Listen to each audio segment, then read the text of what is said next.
से कहते हैं कि राजभाषा के तौर पर आपकी क्या कल्पना है। 14 सितंबर का दिन आज है। हम आज के दिन ये सेमिनार क्यों कर रहे हैं? 14 सितंबर 1949 को शाम को 6 बजे एक फैसला हुआ था। एक अजीब सी अफवाह लोगों ने उड़ा रखी है। कहते हैं कि 14 सितंबर को मतदान हुआ कि भारत की राजभाषा कौन सी होनी चाहिए, हिंदी या अंग्रेजी। वोटिंग हुई, आधे वोट हिंदी के पक्ष में उठे, आधे अंग्रेजी के पक्ष में उठे, एकदम बराबर हो गया। कई लोग संख्या बोलते हैं 77-77 हो गया। और तब स्पीकर ने, डॉक्टर राजेंद्र प्रसाद ने अपना कास्टिंग वोट दिया, क्योंकि उनके पास अधिकार है कि वोट डाल सकते हैं लास्ट में, अगर बराबर हो जाए तो, हिंदी के पक्ष में दिया और इससे हिंदी भारत की राजभाषा हो गई। इससे बड़ा कोई झूठ नहीं है। ऐसा कुछ नहीं हुआ था संविधान सभा में, सफेद झूठ है। 12 सितंबर को शाम 4 बजे इस मुद्दे पर बहस शुरू हुई। संविधान सभा की डिबेट्स पढ़ के देखिए, 180 पेज की डिबेट है राजभाषा की। 180 पेज, एक दो पेज का मामला नहीं है।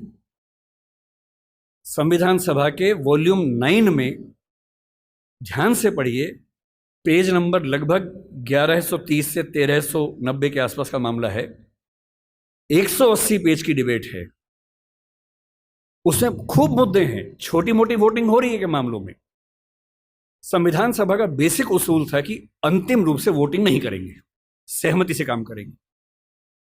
वोटिंग बीच बीच में होती रही। पहला विवाद यह था कि राजभाषा कौन सी हो, हिंदी हो कि अंग्रेजी हो या हिंदुस्तानी हो। अंग्रेजी पर तो बात थी नहीं, हिंदी या हिंदुस्तानी। महात्मा गांधी हिंदुस्तानी कहते थे, पर 1949 में वो थे नहीं। उनका हिंदुस्तानी का मतलब था हिंदी उर्दू का मिक्सचर, जो देवनागरी और फारसी में लिखी जा सके। दूसरा स्कूल ऑफ थॉट हिंदी की बात करता था। अंत में सहमति बनी, हिंदी ही भारत की राजभाषा होगी। राजभाषा यानी सरकारी कामकाज की भाषा। दूसरा सवाल था कि लिपि कौन सी हो, देवनागरी हो। कुछ ने कहा कि देवनागरी और फारसी हो, कि हिंदी को फारसी में भी लिख सके।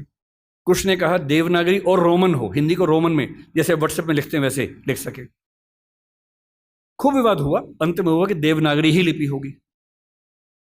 तीसरा विवाद यह हुआ कि जो अंक हैं हिंदी वाले, जो 1 से 0 से 9 तक के अंक हैं, वो हम अंग्रेजी के ढांचे में लिखेंगे या हिंदी के ढांचे में लिखेंगे। इस पर मतभेद था सबसे ज्यादा।